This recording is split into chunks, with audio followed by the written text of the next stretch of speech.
All right, now today's show, what I want to talk about the spirit of truth, the spirit of consciousness. Today is going to be a deep show. I want to get real deep. A woman that I always talk about on this show, Frances Cress Welsing. I was very influenced by her. She wrote a book called The ISIS Papers years ago. And in her book, she talked about how truth is an energy. Truth has an energy that makes itself known. Truth, no matter how deep it's buried, it will find a way to make its way to the top. And that quote always stuck with me. I read that in one of her books. So when you have a consciousness of truth, that will alleviate a lot of BS that's thrown your way. I'm all for the truth. I love the truth. I love the consciousness of truth. And luckily in our day and age, a lot of people are becoming a little more consciousness. There's a lot of ignorance out there, but there are a lot of people that's becoming a little more conscious, and I like that. People are becoming more conscious nowadays, and if you look at a lot of stuff in the media, a lot of stuff is designed to keep lies in your head, to keep myths and misconceptions festering in your mind. A lot of stuff going on in the media is manifesting that. For example, recently, again, Elle magazine did this thing with these 4 Hollywood actresses. They did the 25th anniversary edition, and they had Gabby Sidibe on the cover of the magazine. And I talked about that before, people. I talked about how they use Gabby Sidibe as a way to mess with the self-esteem of the public. They boost the self-esteem of whites, and they diminish the self-esteem of black people by putting Gabby Sidibe on a pedestal. Now I know that sounds kind of mean, because you know she's an actress trying to do her thing, and it sounds real mean to say, okay, this woman is being used and manipulated to boost the self-esteem of whites, because when white people see her, they feel better about themselves. That's what the whole movie Precious was about. And I did a whole show about that a few months ago, talking about the mammy image. You guys go back, I think I did it back in March or May. Very deep game on that. Now, at the time I did that show, there was a buzz about the Oscars and all that, and that was the justification they needed for putting Gabby Sidibe on a pedestal back then. That was the excuse they needed. But now Gabby Sidibe, the Oscar buzz is over. She hasn't been in any other movies. This woman has been in one movie. She has a cable show on Showtime that I haven't met anyone who watched the damn show. So why are they putting this woman on magazines?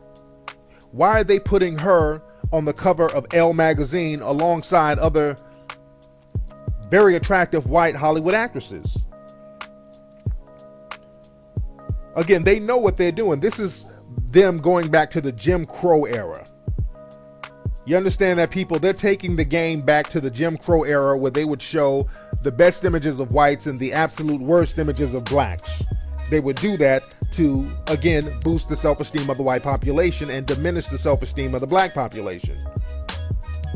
That's the truth. See, people, black folks, you got to understand when you're being dissed. That whole Gabby Sidibe thing is a major diss. And I don't want to sound like a broken record, but they keep doing the same thing. And they put this woman on Elle magazine with the funkiest looking wig ever. I mean, they didn't even try to make this woman look fly. The wig looked like a goddamn dust mop. So like I said, man, they're taking the game back to the Jim Crow era. They're taking a lot of positive images of blacks off television. They just had the Emmy Awards recently, and a lot of black actresses and actors, they complained that there were not enough black faces on there, and rightfully so. But again, the game right now is going back to the Jim Crow era. You know, back in the Jim Crow era when white women would accuse black men of sexual crimes, we're going back to that right now. Have you noticed there's been a lot of accusations about sexual misconduct from white women on black men. It kind of started with Tiger Woods. See, when the Tiger Woods thing jumped off, I mean, these women were showing up with lawyers, all these old skanky jump-offs that Tiger was dealing with, and they were throwing him under the bus. He didn't do anything wrong, but they just implied that there was some kind of sexual misconduct going on. These women were talking about they were used and manipulated, and the public jumped on that. Because the public, whenever historically a white woman accused a black man of some type of sexual misconduct, people jump on it. They take it for face value. And if you notice, that's been going on a lot lately. Recently, another sports guy, Shannon Sharp, I think he's a sports commentator. A white woman down in Atlanta accused him of some type of sexual assault, and people jumped on it. There's this other lady named Inez Saints. Now, she's a Latina, but, you know, a lot of Latinas pass for white, or they try to pass for white. Not all, but a lot. And this is one of them. She just came out with accusations talking about the Jets football team were being sexually inappropriate. They said she went into the locker room and they were giving her cat calls, and now she's going on her media blitz talking about how she felt violated. And for those who don't know this woman, if you've seen her, this woman wears some of the stankiest outfits I've ever seen, and she's supposed to be some type of reporter. This woman wears some of the skankiest, hoish clothes I've ever seen. And again, that's no justification for being sexually assaulted, but these guys didn't assault this woman. This woman is going into a locker room with skin-tight clothes on, belly shirts and shit, so motherfuckers are going to look at her. So now she's acting funny style because these brothers are looking at her. See, they know, women like this know not to accuse no hockey team of no shit like this. But when you accuse a team of black men of some shit like this, it's more believable because the population, they want to believe those crazy stereotypes. But this Inez Saints chick, this woman has attention whore written all over her. And if you ever seen her, this woman walks with her ass stuck so far out. You know how some women try to be cute and they stick their ass out when they walk? This woman sticks her ass so far out, she looks like a baby donkey when she's walking around. I swear to God, this woman wears the skimpiest clothes, skin-tight jeans with a gang of camel toe. This woman has the biggest pussy I've ever seen in years. Yeah, these dudes are looking at her. They're looking, I feel violated. They look at me. Yeah, they looking at your ass. Bitch, football players probably thought your pussy was the end zone. I mean, give me a break. Ay, caramba, I feel violated. Get out of here. But again, like I said, man, these women, man, are coming out the woodworks. A lot of these white women are taking it back old school. So you can't trust everybody like you used to. See, back in the 70s, 80s, and 90s, see, brothers can kind of get around white women and they can trust them. See, a lot of white women, when times are hard, they're going to cash in their white cards. They're cashing in their white chips. They're trying to get as much sympathy or the easiest amount of sympathy they can get. People are trying to come up in the game. They need attention. They need whatever they need. So they're going to cash in whatever chips they have. So a lot of white women, they have that black man sexual assault chip that they can kind of cash in. And they're cashing them shits in. So you guys got to be careful about that. It's very easy to accuse, especially white women, to accuse black men of some type of sexual assault. But it's really ironic because when you see shows like Catch a Predator, it's not black men doing all that sexual predator shit. White guys doing that. When you see child prostitution and people soliciting kids in Switzerland and Thailand and all these other countries, it ain't black men doing that shit. But I digress. But like I said, man, a lot of these women, these white women are coming out the woodworks with all these sexual accusations. There was recently, a few weeks ago, this white woman who was a porn star. She was tweeting, she was on Twitter talking about somebody raped her at Brian McKnight's house 2 years ago. So this woman just woke up one day and decided 2 years ago she was raped, and then she started coming out trying to throw people under the bus. Look that up. Google that. The story didn't get too many legs because I think the woman went to the cops and the cops figured out that the woman wasn't really raped and Brian McKnight was out of town and it was some type of party at his house and they just kept trying to throw his name under the bus. So These women are reaching right now.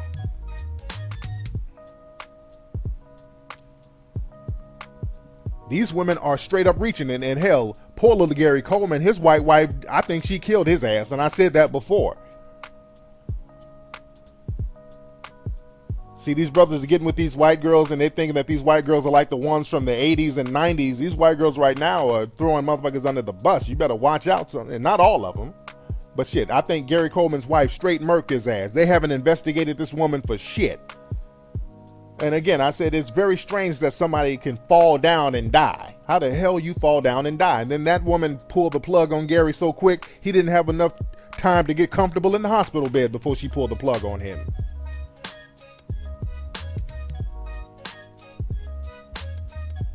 It's a whole new day and age, and hey, some of you sisters, a lot of black women, you guys, you're not immune either. The honeymoon is over for sisters too. Y'all used to be able to run up under white folks for protection. They're throwing your ass right under the bus too. So you can't run to them for protection like you used to. They're accusing y'all, the sisters, of some crazy shit too. There was a white woman who came out a few weeks ago accusing a black woman of throwing some acid on her face. Y'all remember that? And then she had to come back out and apologize and admit that she made that story up. We knew that shit was made up. The black folks don't be dealing with no damn acid. That's not even a black crime. Black folks don't fuck with acid and chemicals and all that shit. That's not a black person's crime. The only chemicals black folks deal with is hair relaxer. That's it. Now, if she said that a black woman ran up on her and hit her in the face with a bottle of Hawaiian Silky or some shit, I would have believed that.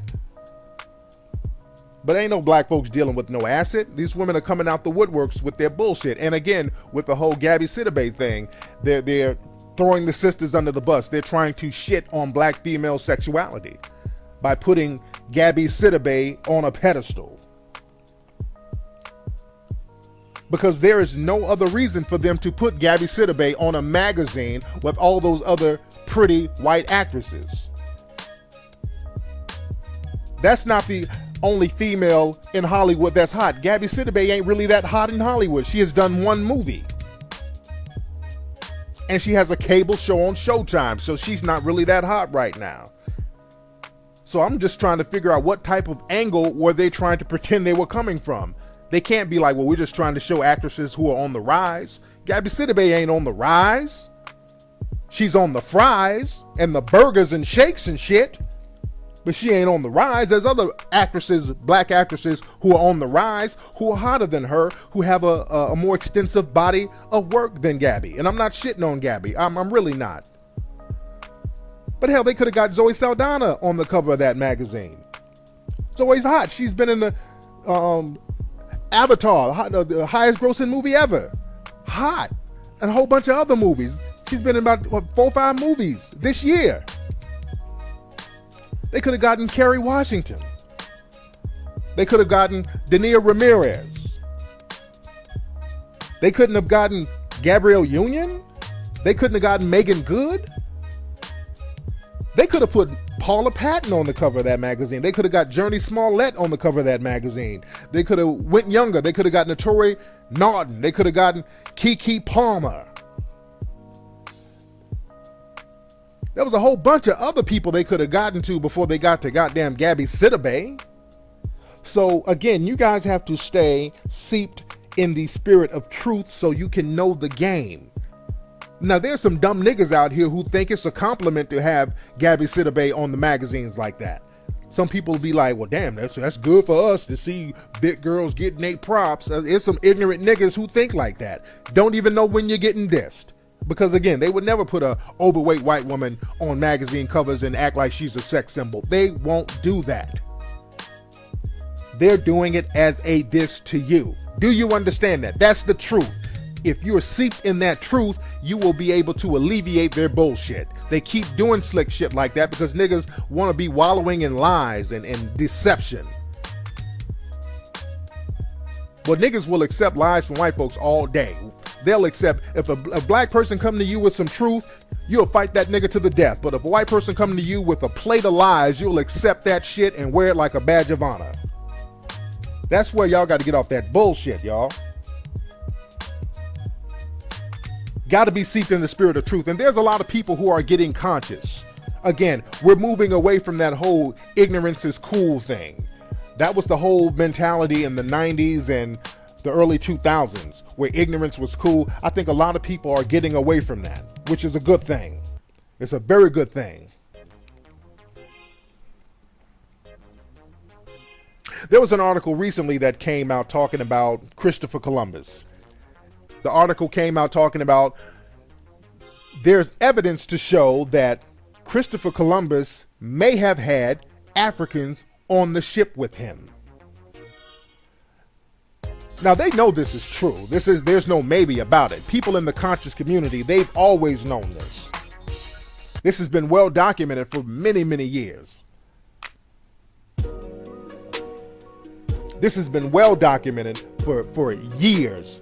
Historians know this, scientists know this, but because there's a consciousness right now and a lot of people are getting more interested in history, which is a great thing, they're going to have to start revisiting some of the lies that they've been telling, because now they have DNA testing. And the reason why they really wanted to come out with this story and tell a half truth about it, or act like it was some kind of big discovery, is because the DNA test came out. And what happened, they went to some of the Caribbean islands and they found some of the explorers who were with Columbus, and they found their remains, because the people, some of these explorers, they died on the island and their remains are still there underground. So they got some of the remains and they did DNA testing on some of the Portuguese and Spanish explorers, and they found out that some of the DNA traces back to Africa. Duh. That's what I've been doing shows about the Moors, and I've been talking about this shit for like the last couple of months, even on my lectures, telling you how their influence was very strong in Europe and Spain. And now they have DNA tests proving this stuff. So now they want to come out and kind of admit to some of the stuff. They say, well, Christopher Columbus may have had some Africans with him. Maybe they were slaves, which is bullshit, because the slave trade hadn't jumped off in 1492 like that. But again, they'll tell a half truth, which is up to you to get the other half of the truth too. So you have to remain in truth. You have to remain with a certain level of consciousness. But again, this article, I think it was on AOL News. You guys can check that out. They're talking about Christopher Columbus having Africans with him. And again, people in the conscious community, they've always known that. One of the Africans that was with him was a guy named Pedro Alonso Nino. Hell, the names have been out there for a long time. Pedro Alonso Nino was Columbus's chief navigator. Do some research about Pedro Alonso Nino. He was on the first voyage. His name, what they called him, was El Negro, which means the black.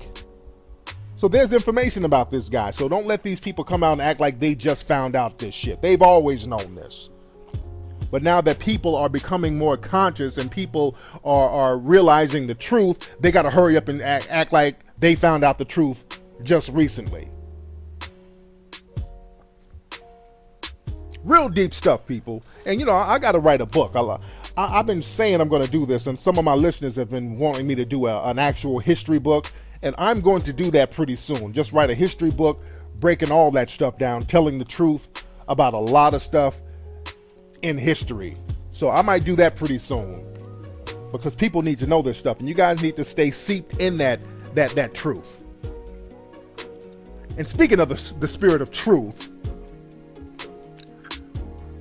a lot of people have been hitting me up recently about, well, not recently, since yesterday, about Bishop Eddie Long down in Atlanta, the preacher that was accused of sexual misconduct. This guy named Bishop Eddie Long, they accused him. Some teenage boys came out and said that Bishop Eddie Long was fondling them and messing with them sexually. He had like some kind of sexual affair. I guess he was tricking off his money with him. He was their little moist sugar daddy or some shit. So that's a big story, not only in Atlanta, but all over the country now. A lot of black folks are talking about that, because Bishop Eddie Long was a very well-respected preacher.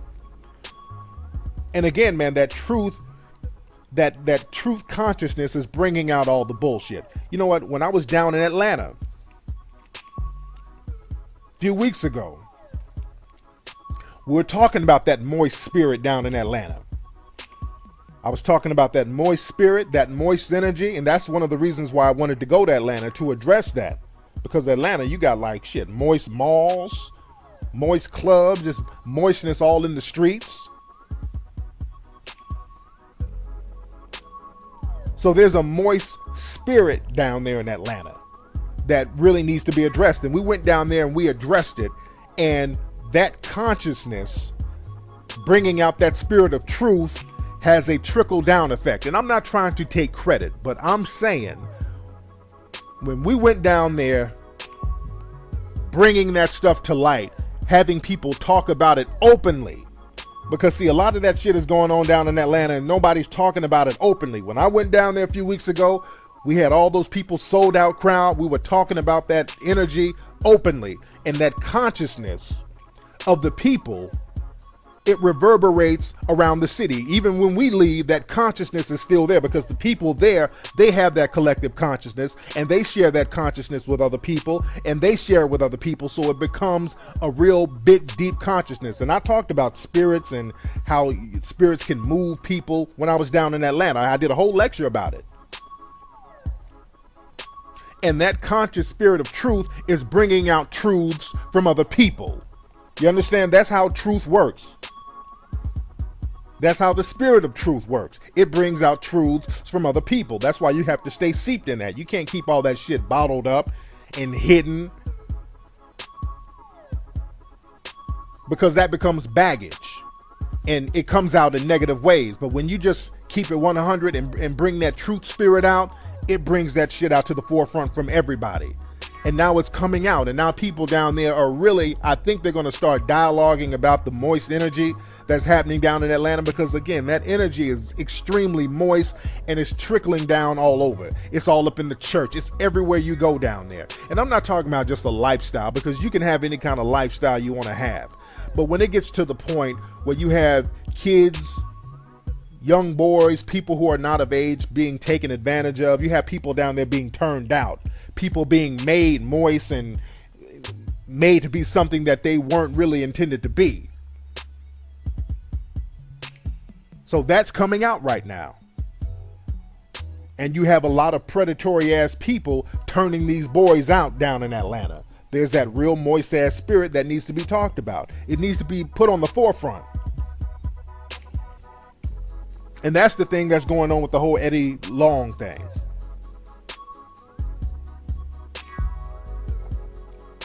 Now, whether it's true or not, hey, but a lot of people, y'all in Atlanta, a lot of people have been saying stuff about Eddie Long for a long time. I've heard some stuff about this dude. And again, I don't get into no rumors or no innuendo or no bullshit like that.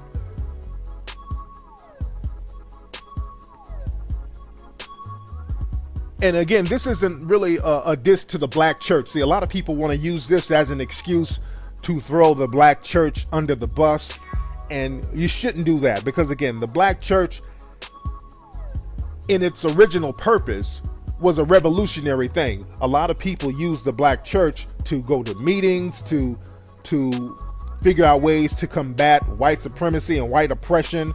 They would communicate with one another.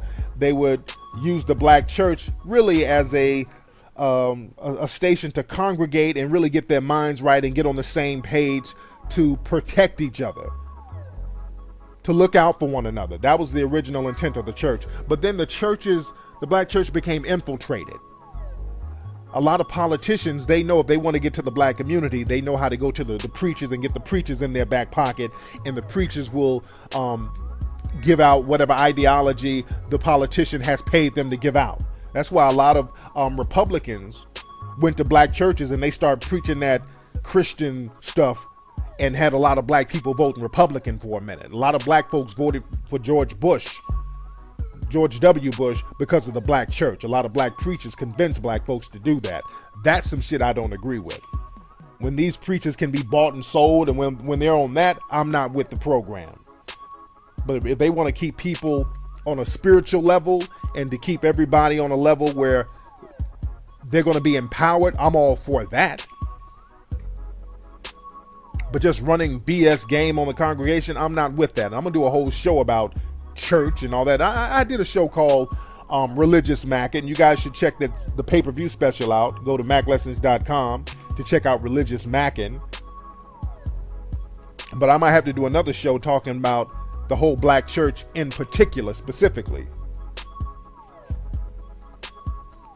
But like I said, man, in Atlanta, it's just not the church.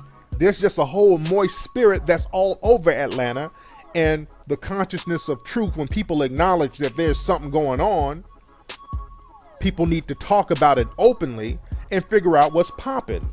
Bring a lot of shit to the forefront and figure out why these guys are just being turned out like this, why there's so many predatory ass dudes turning these kids out, making them moist. Because shit, last time I went down there, man, again, we were driving around in the streets and we saw moist street gangs. We were driving around at 2 and 3 o'clock in the morning. There's dudes walking around with no shirts on. You know how gangs be having bandanas? These niggas had baby wipes in their back pocket. There's a whole moist energy down there, man, and the church is moist. They got moist churches down there now. So cats need to really dialogue and see what's up. People are acting shocked that there was some moistness going on in Eddie Long's church. Now, I bet people are still going to go up in there and act like nothing is wrong. But when they go up in church, they're going to have when the guys get up to sing a solo, they're going to be singing this. I used to think that I wasn't fine enough, and I used to think that I wasn't wide enough. That's the new church but song. I won't waste my time trying to figure. See, that's going to be the new church song down there. But anyway, I digress. But like I said, in closing, people, you got to keep it 100. When you stay seeped into the spirit of truth, that will protect you. The truth is a shield. The truth protects you. The truth bonds you with other truth seekers. When you deal with women, that protects you. When you keep it 100 with the women you deal with, that's why I always talk about keeping it 100 with the women you deal with, being truthful about your actions when you deal with women. Because when you keep it 100, the bullshit that a lot of women try to bring to the table, that won't affect you. When you keep it 100. When women try to run game on you, when women try to get over on you, if you're locked in truth, that's not going to mess your game up. You're going to peep where they're coming from. If you're not lying to yourself and if you're not lying to the women, you're going to be fine. And that's another thing. A lot of dudes lie to themselves. A lot of cats are not truthful with themselves. A lot of guys are tricks and then they try to convince themselves that they're not tricks. You're not being seeped into the spirit of truth when you have a trick mentality and you're in denial about your trick mentality, and that's how women can get over on you. Or when you have a simp mentality and you think you're being chivalrous, women can get over on you because you're not being truthful. You got to be truthful to yourself. To thine own self, be true. You feel me? That's been today's episode of the Mac Lessons Radio Show. They diminish the self-esteem of black people by putting Gabby Sidibe on a pedestal. Now, I know that sounds kind of mean because, you know, she's an actress trying to do her thing, and it sounds real mean to say, okay, this woman is being used and manipulated to boost the self-esteem of whites, because when white people see her, they feel better about themselves. That's what the whole movie Precious was about. And I did a whole show about that a few months ago, talking about the mammy image. You guys go back, I think I did it back in March or May. Very deep game on fire. All right, now today's show, what I want to talk about the spirit of truth, the spirit of consciousness. Today is going to be a deep show. I want to get real deep. A woman that I always talk about on this show, Frances Cress Welsing. I was very influenced by her. She wrote a book called The ISIS Papers years ago. And in her book, she talked about how truth is an energy. Truth has an energy that makes itself known. Truth, no matter how deep it's buried, it will find a way to make its way to the top. And that quote always stuck with me. I read that in one of her books. So when you have a consciousness of truth, that will alleviate a lot of BS that's thrown your way. I'm all for the truth. I love the truth. I love the consciousness of truth. And luckily in our day and age, a lot of people are becoming a little more consciousness. There's a lot of ignorance out there, but there are a lot of people that's becoming a little more conscious, and I like that. People are becoming more conscious nowadays, and if you look at a lot of stuff in the media, a lot of stuff is designed to keep lies in your head, to keep myths and misconceptions festering in your mind. A lot of stuff going on in the media is manifesting that. For example, recently again, Elle magazine did this thing with these 4 Hollywood actresses. They did the 25th anniversary edition, and they had Gabby Sidibe on the cover of the magazine. And I talked about that before, people. I talked about how they use Gabby Sidibe as a way to mess with the self-esteem of the public. They boost the self-esteem of whites, and